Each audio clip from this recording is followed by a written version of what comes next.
Hi, Gary. Hey Ryan, how you doing? Living the dream. Excellent, beauty. So I was just saying, all the times I've done this so far, I really haven't known the person I was talking to, but I know you fairly well, and you know me fairly well, at least for the last 12, 13 years. Right. But I still want to ask you what it was like and what happened and what it's like now. And more importantly, what the heck this Arid thing is and what you have to do with it and why it's important and such.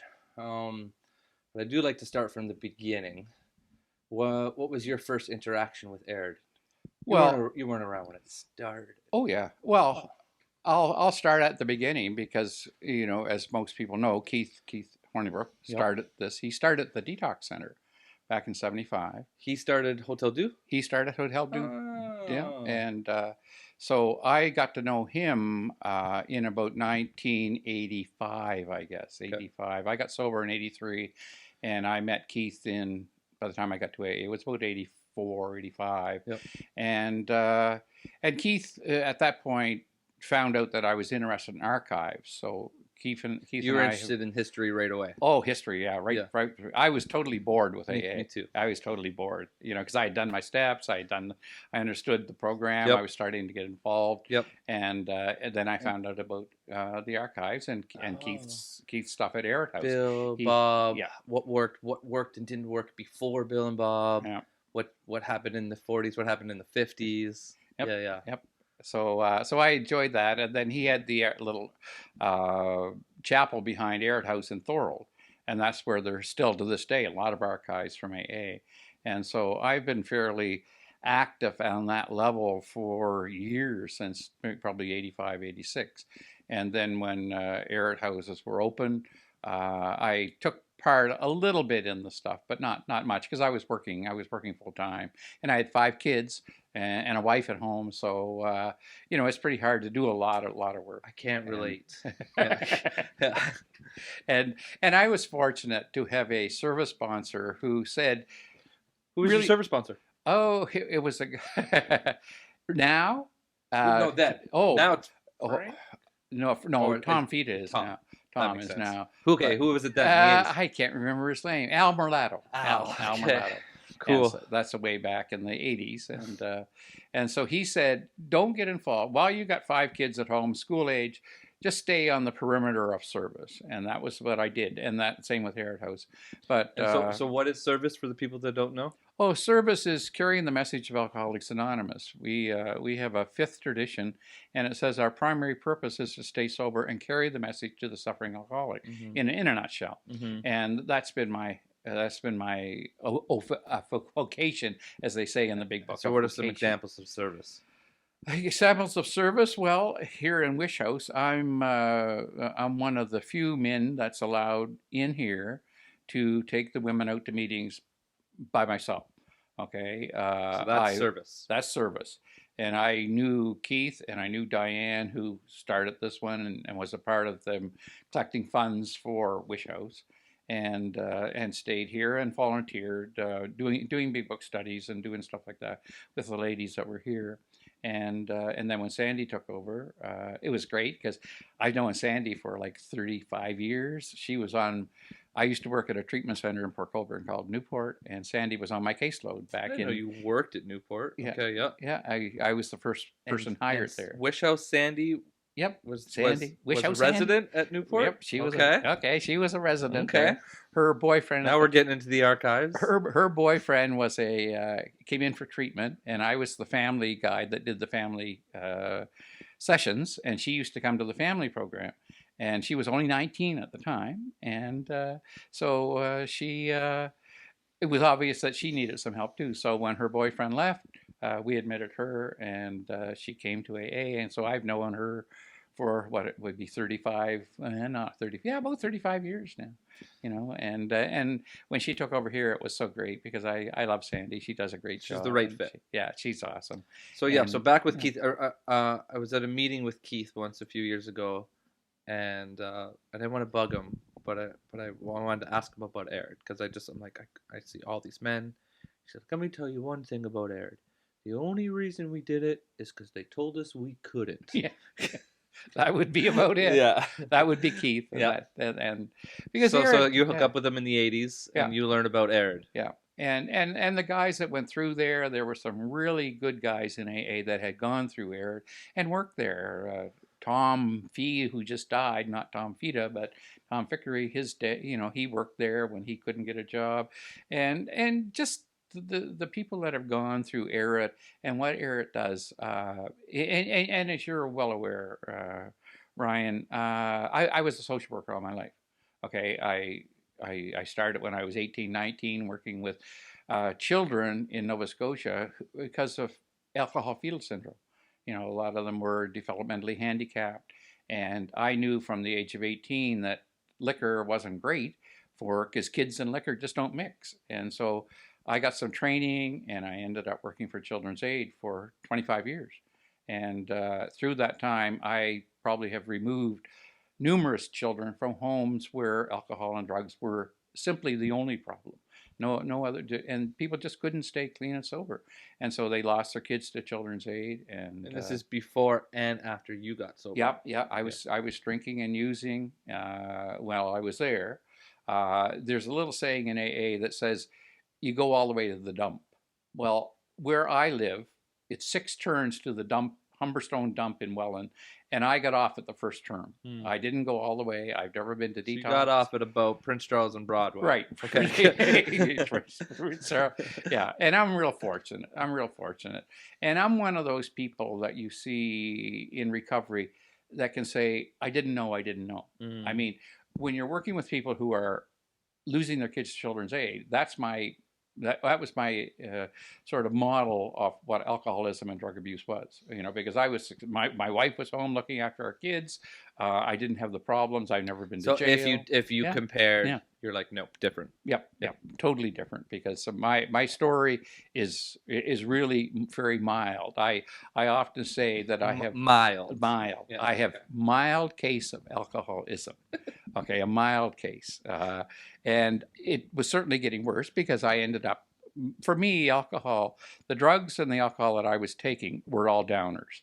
And I'm always outgoing and happy, joyous, and free. And I was that way all my life. I was one of those ones that always saw the glass as being full, leaving full. I wasn't a negative person. But all of a sudden, with about 5 years left of my drinking, I just wanted to die. I just wanted to kill myself.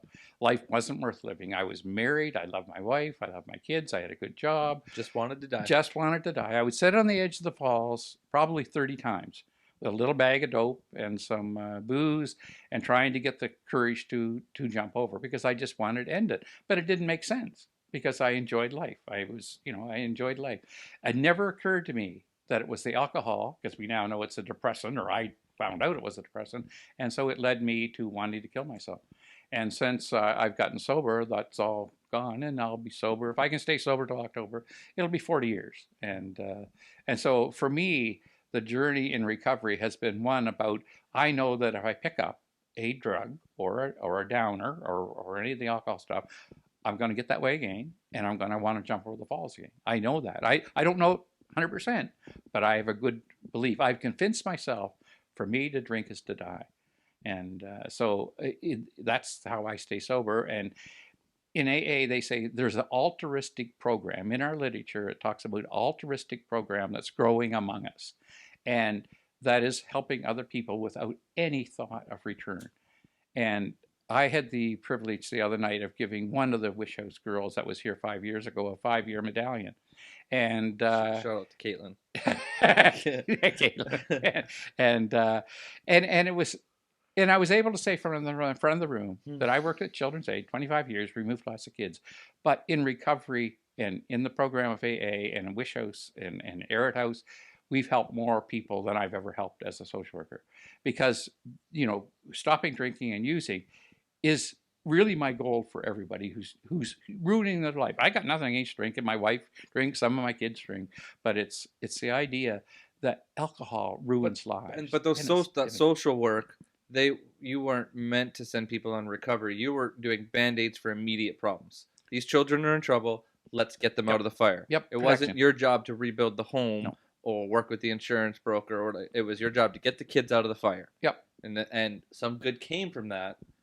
But the other stuff is what you got to experience Yeah. in your second life. When I left Children's Aid, I was sober. I was sober about 5 years when I left Children's Aid, and all of my case log, people transferred their caseloads to me who were drugs and alcohol only. If they had other problems, if there was a abuse and stuff like that, but it was drugs and alcohol. So I had a great caseload of people who wanted and needed to stay sober to get their kids back, and nothing has changed in my life. A lot of people need to get sober to do things in life. Take you for example. Take you for example. You're the perfect example of somebody who needed to stop drinking and drugging in order to live, but also to get what you've got today. Yeah. As there are so many people that I know, and Wish House does a tremendous job. I often, like at night. What's tremendous about it? Just the whole idea that the women that are here are going to get their lives back. They're going to do well if they follow a bunch of things to stay sober, and because most are just too good to die drunk. I think what's that little song? I don't want to die as like I think it's Teenage Head or one of those ones that says don't want to die with a head load of drugs. I'm an adult now. I'm an adult now, and really what happens here at Wish House is that people come in who are drinking and using, and they grow up. They grow up. They become adults, and they become responsible. Here in this very house, in this very room, right. People learn how to grow up. Because that's what one of the house workers here was saying. Like, we teach them to do groceries again. Yes. We teach them to take care of their bills. And yes. To have conversations. Yes. Yeah. You grow up here. Yeah. And I think my role here as a volunteer, my wife and I used to volunteer before my wife got sick. She had a brain bleed a few years ago, and so she doesn't take part in it much anymore. But we used to take the girls to meetings, and I still get them involved in all the AA stuff that we have here, dances and roundups. We're having a roundup next year, and all of the girls here are volunteering. They're all volunteering, help serve the food. They're going to be taking part in it, and it's great to have fun in recovery. There's so in a couple weeks there's a party in Fort Erie called the Roundup. Yep. 400 people go. Yep. And a lot of the volunteers are going to be, all the women in this house are coming. Yeah, and Arid House. Right, because that's traditionally the Arid boys, but yeah. the women here are going to all go. Yes. Love it. Yeah. Love it. Because the people. And that's their service. Yeah, the people on the Roundup, a couple of them were former people here in Wish House. And so they're now in charge of the kitchen, and they're in charge of stuff like that. So they're asking the Wish House girls to come and take part in it, and it's awesome. They took part in our last one. We had a gratitude dance, and we had a fellowship dance, and they took part in those ones. And it's so neat, just the idea that you can have fun in recovery.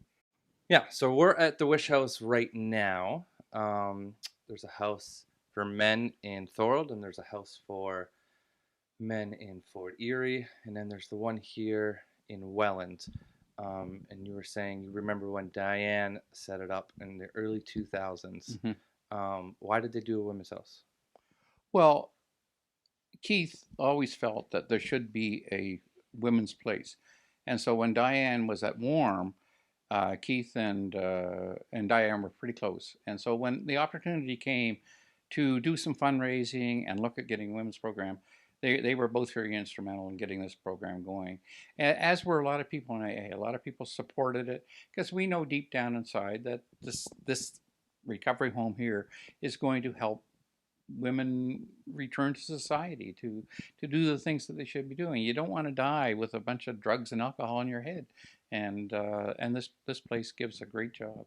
And we were talking about service a little bit ago, and today, as a matter of fact, this morning at 11 or 10:30, I was supposed to pick up one of the ladies from Wish House here. We were going to go out. A resident here right now. Yeah, that's here right now. Uh-huh. She's I think she's sober about 2 or 3 months now, and we were going to go out to the lockup. Did you get her on the Roundup committee? Yeah. Okay. Well, she's not on the Roundup committee. But she's helping. Yeah, but she decided she would like to help. She's going to be really instrumental in getting things going because she's super. She's super, and so we were going to go out to, in the Roundup, we have a lot of materials out at a storage unit at Bronco Storage, and she was going to go help me go through it along with the chair off the kitchen and pick out the stuff that they need for the roundup that's coming up, where all the Wish House girls are going to be helping volunteer and keeping it going. And that's the kind of service that is just awesome for their own recovery and just learning how to give it away to keep it and just stuff like that. It's awesome.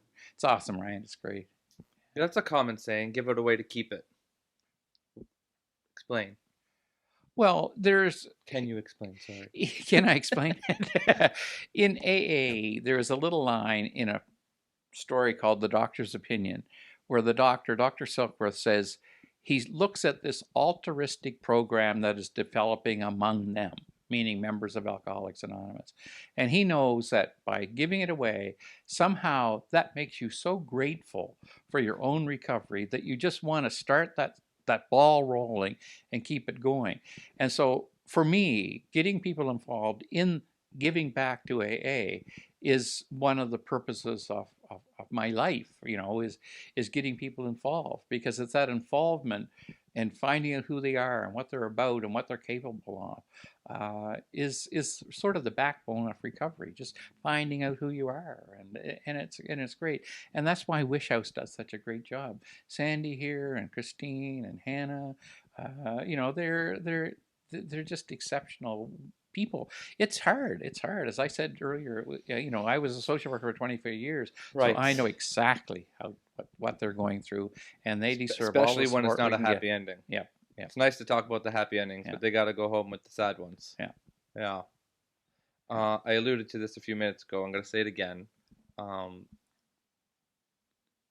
If you think about the Giants in Niagara, you think of Keith. Mm-hmm. You think of Mike the winemaker. Yeah, Ryan. Mike the butcher. Yeah, totally. The Mikes. Yeah, you think like we could probably even put Ivan in that category. Yeah. Like there's, and my sponsor isn't far from being there. Joe B. Yeah. Yeah. But I'd easily put you right up there with the Keiths, side by side. I know you give it away to get it back, Mm-hmm. but you've given so much away. You literally can't get any more back. I remember starting getting my head in the sand with my business a few years ago, and I was thinking of you, and I'm like, the hours that guy puts into AA, those same hours and hard work were put into a business, you'd be a millionaire. I am. Right. That took me a little bit longer to get to that. Yeah. So thank you for being a giant. Okay, thank you, Ryan. This is awesome. Take care. May 27th is the walkathon for Wish. Mm-hmm. They're going to be raising money for AIRD for all three homes, but it happens in Welland to help support Wish. Why should someone donate money to Wish? Well, because of the job that's being done here. We people who volunteer here and who work here, we're returning really neat ladies back to society. It does such a good job, and obviously funds are needed for food and rent and all kinds of stuff, and this helps them keep going. There's not a lot of support. I don't know the financial structure of this place, but I do know that the funds that we give and donate through various things is going to help people, and that's my bottom line is people getting helped, and how that's done, that everybody has their own idea, but just helping people and seeing them live, it's awesome. It's awesome. Did we talk about Caitlin? Shout out to Caitlin. 5 years last 5 week? years last night. Yeah. Caitlin. I think Caitlin did this a couple times, but she was awesome. Caitlin stayed here. Yeah, Caitlin was here. Caitlin stayed here Yeah. 5 years ago. Yeah. She took you as service sponsor, not sponsor, right? But both. Both. Yeah. Yeah. And I remember you dragging her out to Roundup, and 5 years. She's got 5 years, four happy kids, married, living the dream. I went home last night after giving her medallion, and Carolyn and I had a little cry. Yeah. Because Carolyn was a social worker too all her life. And when we see people's lives change for the good, the happy end. Oh man, it's it's amazing. It's amazing. It's worth every second you do this. It really is. It's just so great.